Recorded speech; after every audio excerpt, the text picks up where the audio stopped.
Hey, good morning. Good morning. How are you today? Hey. Yeah, I'm good. I'm good. Mhm. Yourself? I'm well, thank you. Thanks for Great. asking. Yeah. Where are you? Now, can I ask? Yeah. I just want to make sure I get your name correct. Neetu? Neetu? That's right. Oh, Yes. wow, that's Me pretty good. too. I'm normally very bad at names. Okay. So, where are you, Neetu? Where are you in the world? I'm in Bangkok at the moment. Ah, you're just down the road. You're just Yeah. down the road. I'm I in see. Midang, which is north of Chiang Mai. Oh, Just, I yeah. see. I live I've in a been to, small yeah. village. I live in a small village over here. Oh, right. So we're in the Right? same country at least. Yeah, definitely. Yeah. You. I think it's possibly you're the first person I've spoken to. Yeah. I actually thought that I'd see more sort of Thai students, but I haven't seen anybody. Nobody Yeah. from I've Thailand. only had one actually. Yeah. Ah, I've crazy, only had right? one. Yes, exactly. It's quite surprising. Yeah. How long have you been with Cambly? I've been on Cambly for just over 3 years. I started in November 22. Yeah. So did I. So did I. I'm pretty Oh, sure. Yeah. I was looking at it the other day, and I said to my wife, I said, I don't know, because I looked at the minutes I'd done, and I went, wow, that's ridiculous. And I added them up, and I thought, I've just spent about 3.5 months non-stop talking. She said, that's nothing new. You like that when you're not on the internet. I said, she said, best thing that ever happened to me, she said, was you finding Cambly. And oh, and I also to give you some credit to my saying I talk a lot. I mean, yeah, is one student, first time I saw them, we yeah, come to the end of the lesson. I said, well, it's been really nice talking to you. Maybe next time we'll find something you want to do. I said, and yeah, you can bring something along, you can do what you want. I said, yeah. what would you like to do next time? She said, I'd like to get a word in. I said, pardon? She said, I'd like to be able to talk. And I thought I was offended. I said, I'm offended. I said, all right. I said, next time, I said, I'm going to let you run the lesson. And she just Yeah, went, we didn't fall out. She laughed and yeah, I laughed. And I said, oh, I'm sorry. Did I talk that much? She just went, I said, I said, I thought you were a listening student. Let me have a look at my I said, oh, I'm yeah. really sorry about that. Funny, I didn't see her again, but I thought that was funny. She told me to shut up. Basically, you're talking too much. I went, oh, I'm sorry. I do Yeah. talk. I'm But doing it now. that's a great quality for Cambly because you need to keep the conversation going. You have to Yeah, kind of I have those agree. I skills. agree. Yeah. And I feel myself blessed that I've always been a talker. And Mm, I feel yeah. it's not a qualification, but I can talk. I mean, you know yourself. You'll turn on and you don't know who it is, and this 3-year-old kid will turn up in front of you. Yeah. A little kid sat there with her breakfast, and you're going, oh my Right. God. Speak no English. I'm speaking to university professors, and I've got Yeah. some really great, and some of the people I'm speaking to, Yeah. I actually would very close to considering them a friend now. I've been seeing them for years, and we don't do any Oh, lessons. We just come on here and talk like I'm talking, and we just chat about things. yeah. I Whoa, have that as well. It's lovely, actually. it's It's like great. you It's develop a great. really good connection. Yeah. Right now, after speaking to you, Yeah. what's the time? Yeah, after speaking to you, I've got an hour-long lesson with a young girl from China, and she's 9 years old. She had her birthday December the 17th. She turned 19. Right. And first of all, I thought, she's not quite right here, in a respectful way, but she's not quite a full shilling here. Right. And we were talking. I read, she's absolutely super intelligent girl. Really? Absolutely, her English was like you could plonk her down in the middle of the UK, and her English is on par with a 9-year-old English kid, you know. Mm. And Amazing. I was really impressed. And but her attention span is awful. That's what drew me to realize that she was a clever girl. Right. She got bored very quick. I had to stay on my toes. I got to stay on my toes the whole hour. I was like, I lose her. She's gone, you know. So, yes. but it's fun, and I see her like 4 hours a week. But right. fantastic. Yeah, great. I had a student he was an 8-year-old boy from China, Right. and his parents would set him up in the room and make sure he was fine, and then they'd go off. The minute they went off, he was on a mobile. He'd put the mobile under the chair and say hello to me. Yeah, all right. And then he'd like walk around the room showing me things in the room, and that was fine because he just wanted to engage. Yeah. But it was very difficult to get him to sit in the chair. Yes. He didn't want to. Yeah. Yeah. So how do you do that? What do you do to draw kids back? Yeah. That's you feel you're losing them. You can see it. They don't keep eye contact anymore. They're doing something on the day. You've lost them. How do you get them back? How do you do it? Do you have a way? I try and do. Now I don't work with kids so much. They're all adults. Right. But I did at the beginning. So I would try to ask them open-ended questions where they can't just say yes or no. Yeah. Right. So you'd say, like, tell me about your day. And, you mentioned that you like this hobby. Can you talk about that with me? So that makes them talk extensively.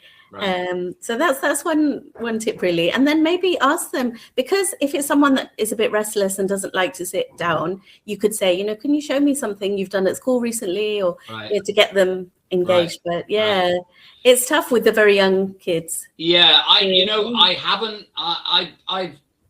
I've toyed with the idea of going on to Cambly Kids. Right. Some days of I normally only do 4 hours a day. I've started to do 5, which is 4 in the morning, and then I do 1 hour in the evening. And for a long time they were 75-80% full. They just roll on. But there were times when I had these holes, and I thought, I could pick and choose, and it be honest, it pays more. Only a little bit, but it pays more. It adds up if you do enough. And I'm teaching kids on here, because a lot of parents, they'll plonk their kid down in there, and I'll look up, and I've got this little kid just staring back at me, and I'm like, hello, and they go, hello. But I find some of them, some of them, it can be difficult, and they're taxing, they're tired. If you've got a full load and they're the first one of your day, you come to the next one, you've already got it. You're reaching for the painkillers already. You're only into your second lesson, and you got another 6 of them back to back. Yes. It can be difficult, but I probably have about 6 or 7 kids which are regular, and they're like 12 and below. But luckily, pretty much all of them are good speakers. Their English is pretty good. Right. So we tend to have decent comment. I can hold their attention a lot easier when they can speak. That's excellent. Yeah. So I'm lucky in that department. Yes. So Neetu, I read it was interesting to read your message to me. Yes. Great. Can you tell me a little bit about it? You've got your own channel, right? That's right. So that was actually inspired by Cambly. So I thought, this is another way to reach people. And it was always floating around in my head that I would like to start a YouTube channel, but I didn't know how to do it, what the work involved. And I didn't realize it's actually a really big job. It's like a full-time job itself. Yeah, sure. With the editing and the kind of conversations, but also really enjoyable. So in April, I just thought, let me just, take the plunge and do start the channel. So I started doing shorts online, and I try to upload every day at the moment, one short, or every 2 days. So some grammar or a phrase or a pronunciation short, so just for 30 seconds. And then conversation videos as well. And just as the channel has been promoted to different places, people have contacted me and said, can you have a conversation with me? So that's how it's developed, really. It's built up. And now it's been almost 9 months. And it's really good. So it's just something I do on the side of Cambly, really. So Cambly is the main job. After I saw your message, I found you, and I started to look at it. Wife calls me. I go out. I come back. I'll be honest. I haven't gone back. Right. But I will. I know. I'm an everybody, but I will go back and have a look. It's quite interesting. I want to have a look. I'll be honest with you. I'm a little bit concerned, because I really don't see myself. I never class myself as a teacher. Okay. I'm an ex-military guy, and I started and I enjoyed instructing, which I think teaching and instruction, they come from the same ilk, but they're not quite the same, like teaching military, like I'm teaching guys to do certain things, and so explanation, demonstration, imitation type things, not really academic sort of teaching. So and my academic education isn't good. Right? All I have is my mouth. I do a lot of my teaching, just my mouth. I know the English language. It's my native language. When it comes to things like grammar and all the other in-depth education stuff, I'm not good at it at all. So 90% of I can teach it to people who don't know it. I can teach them the basics. It's not my favorite thing to teach. But where I feel my strength is my vocabulary and my use of the language. Yes. I think that's quite strong. And one of the things I like to promote, and I always push with the students, is pronunciation. That's a big thing for me. Right. Heavy on pronunciation. It's always very helpful. Yeah. Exactly. We always have a big thing about pronunciation. Whoever I see, we talk about pronunciation. Right. I explain why it's important. You know, you can know all the vocabulary in the world. You can't say it. What's the point? Nobody understands it. So So, William, this type of conversation is just so people watching can hear a natural conversation in progress. So just to find out about you as a person and your background, and so that they have different experiences to draw on. That's the purpose of it. Yeah. So would you mind if I just ask you to kind of introduce yourself? Yeah. Sure. Hi, my name's William. I'm living in Thailand. I've been here 20 years. Right. I am English. I came to Cambly 3 years ago. I was actually on another platform, but I found Cambly very easy. Right. It fitted with my time scale and what time I had available. And I've come to enjoy Cambly primarily. And one of the main reasons I come to Cambly is the people I meet. I feel I've actually made friends on here. I have regulars who I speak to. We don't really discuss it. We don't do lessons. We don't do Ingu. We just chat about the world. I don't know what else you want to know. That's excellent. Yeah. So you're living in Thailand. I am. Yeah. So could you tell me how you ended up in Thailand? Was it always on the cards, or was it just happened like that? No, my coming to Thailand, I first came to Thailand where I live now. I came here in 2004. And I came racing motorbikes. See the helmet up on the wall up there, all right? Right, yeah. These are dirt bikes in the dirt. So I came here, I was here for 2 months, and I fell in love with the place. My situation in the UK was I had a business. I'd already been approached by somebody who wanted to buy my business off me, engineering business. My children had just sort of fled the nest. I was a single parent. And there was nothing stopping me. And I decided I was going to come and live in Thailand. So I basically sold up. I moved to Thailand, and I've been here ever since. You never look back. Never look back. I've actually looked. I've been back to the UK 4 times during this period.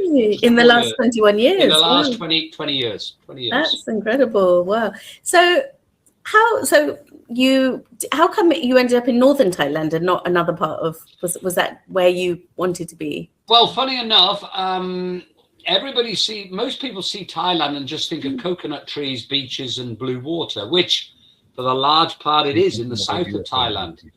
The north and the south of Thailand are very different. They're like 2 different countries in geography terms. The north is mountainous and jungle. The south is more flat and beaches. So I actually came to the north because I was racing motorbikes. This is where the races were being held, in the Chiang Mai area. So that's what brought me. But I was sponsored by a guy who lives outside of Chiang Mai in this village where I live. And so I've literally come back to the village where I first came to, and I've never moved from this place. I've lived here the whole time. Built a house here. Married a local girl some 11 years ago. That's it.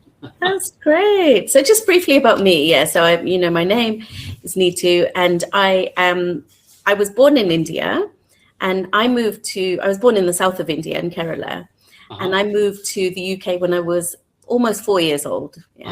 With my parents and my sister. My sister's 1 year older than me, and we settled in London, and they are doctors, so they went there to train to do the medical exams, and then they ended up staying. So they've been there 50 years now. Yeah. And 14 years ago, I moved to Thailand with my husband and my 3 boys. So they are 14, 15 and 25. But my 25-year-old ended up moving back. He went to boarding school in London because we didn't want to disrupt his education. Okay, You know, he's coming up to public exams. Yeah. I understand And because that I have family there, yeah, it makes Uh-huh, sense. uh-huh. So the other two are here in an international school. So we've Okay. been here now. This is our 14th year, and we love it. Yeah. So my question is, because you asked me this very question, what brought you to Thailand originally? Yeah, Was it so the husband's job? exactly. It was Okay. from my husband's job. Okay. Yeah. So we never planned to leave the UK. When this job came up, we thought, let's try. Let's give it a go. So that's how we ended up here. And in the future, we will probably move back to the UK because that's where family is. But Okay. yeah, I'm hearing so much now about the UK though, and how people are moving away from the UK. What I've heard is what I've heard. How true that is, I don't know. Yes. But I think travel is. I think people are willing to travel. I got to say, I think COVID actually put a big crimp in travel for a lot of people. Yeah. Well, the tourist industry, you know, when I first heard, they were saying after COVID that, the tourist industry is going to take 10 years. And I thought, what a load of rubbish. Mm-hmm. They're right. The Thai tourist industry is not, it hasn't got back to the level. It still hasn't got there yet after COVID, because it changed people's view of going on holiday. When they were confined and couldn't go, it broke the habit. And now some people, they haven't gone back. They haven't gone back to that habit. They don't do that anymore. They do something else now.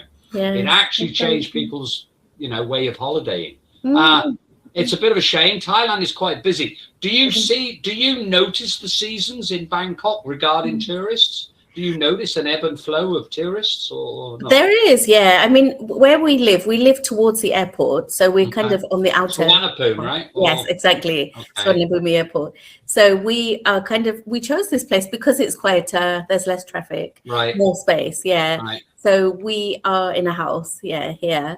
But we're about 30 minutes from the city, so it's not bad at all. So when we miss the city, we go there. Yeah, you're like me. You're like me. I actually live in a village. I live in a village on the 107, which is north of Chiang Mai, going towards Changdao, Chiang Kong, and China, basically straight up north. But I'm around 40 minutes out of the city. So that my wife and I, we often spoke. We often sort of went, should we move to the city, or get an apartment there or something? Yes. So we would regularly take an overnight bag when we felt we needed to get some life, or what we thought was something, people, and happening, things happening. In the village, when the sun goes down, everyone goes to bed, in the village, in Thailand, in the village. So we said, well, we would go in. We'd go in at lunchtime. We'd have some lunch. We'd walk around. We'd do the shopping thing. At 4 o'clock, we'd look at each other and go, let's get home. Let's beat. And we go home every time. We're exactly the same. We would not stay, That's right. We sometimes think, we miss like the noise and the vibe. We go there and get stuck in traffic for an hour, and we think, we prefer where we are now. Yeah, we look at it. We look at the watches and go, it's the rush hour in about. It's going to start in about. Let's just get out of here, before the rush hour starts. Exactly. So where you live sounds like a very peaceful place. It is very nice. I really do like. I was very lucky. There's a lot of. I read so many complaints from foreigners. Primarily because they're foreigners, it's a different culture, it's a different way of life. Some people, they struggle to adapt to a new life. Other people are just grumpy. So, it comes with age, I suppose. I'm grumpy, but I try to be selective what I'm grumpy with. Yeah. But I live, it's about, like I said, I live on the edge of a small village. We built our own house.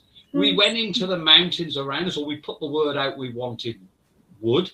And I ended up buying two and a half old houses, and they transported the wood here, and I had a house built, and it's pretty much primarily wood. The house, it's all teak and redwood.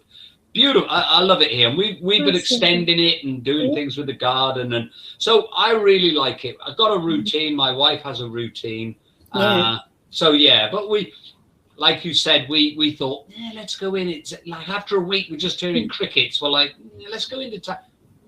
We didn't stay once. We hit the hills after we'd had lunch and walk around.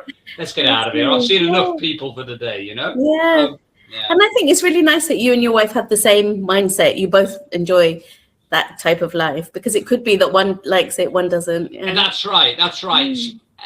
I think we're both. I've got to the age now where I got to admit I do understand the term grumpy old man, because yes, I am. I'm definitely a grumpy old. But I'm also more tolerant in other ways that I wouldn't have been before. So I'm more tolerant to my wife making suggestions about things, and I'm like, her suggestions always involve me having to do something. So I'm like, yeah, okay, whatever. So, Yeah. and she will. And the other thing, and I'm not picking on my wife now, but I just reminded myself of something. Yeah. My wife always picks the most inopportune times to ask me to do things. I'm falling asleep. She'll ask me, have you put that inner tube in my bike tire? I'm like, I'm falling asleep, or I'm just about to start the lesson. Yeah. 3, 2, 1. Did you put that inner tube? I'm like, hello, how are you? She does it this, and I say, why don't you ever ask me when I'm sat at the breakfast table and I'm not teaching that day, or I'm in the garage actually doing something with my bike? You never seem to say, can you put that in the tube? I'd say, certainly, darling. You're always asking me when I'm falling asleep, or and it's like, see, you didn't do it for me. I'm like, oh my word, And one of my things I say to my wife, you don't need to keep asking me, darling. You told me 6 months ago you needed that doing. You don't have to keep telling me. I know you need it. Yes. We have friends in England who the husband has like a to-do list, like for the weekend. This is your jobs. Yeah. So I kind of think, it's almost like a kind of contract, like you're doing this, you're doing that. Yeah. He takes them off as he does them. Yeah. Gardening and this and that. Yeah. I don't know if it's a Thai thing or a woman thing. I don't know which it is, but my wife likes to give me a list of things to do. Yeah. Some of them impossible. They're going to need an oxygen tank and crampons to do. I don't know what she wants me to do, but I'll get this list. And my wife feels that her obligation in the whole matter, after she's told me I need to do something, has gone. It's all my responsibility now to do it on time, on demand, and perfectly done. And she gives me this list, and I'm like, yeah, can you do that? And I went, and then, that list I give you, have you done? Oh, well, you can't just give me lists and tell me to do them. That's not my wife. You haven't done anything. I'm like, oh, my word. So it can be if you don't mind me asking, how long have you been married now? Has it been several years? It's 11 years now. 11 years now. We've known each other around 15 years. Right. And then we got married. But had a bit of a nightmare because I had been married before. I had a degree in eyesight. Don't ask me where it was. I spent my life traveling before I got to Thailand. Right. So I had no idea where this was. And I had this, I don't know if you ever found this.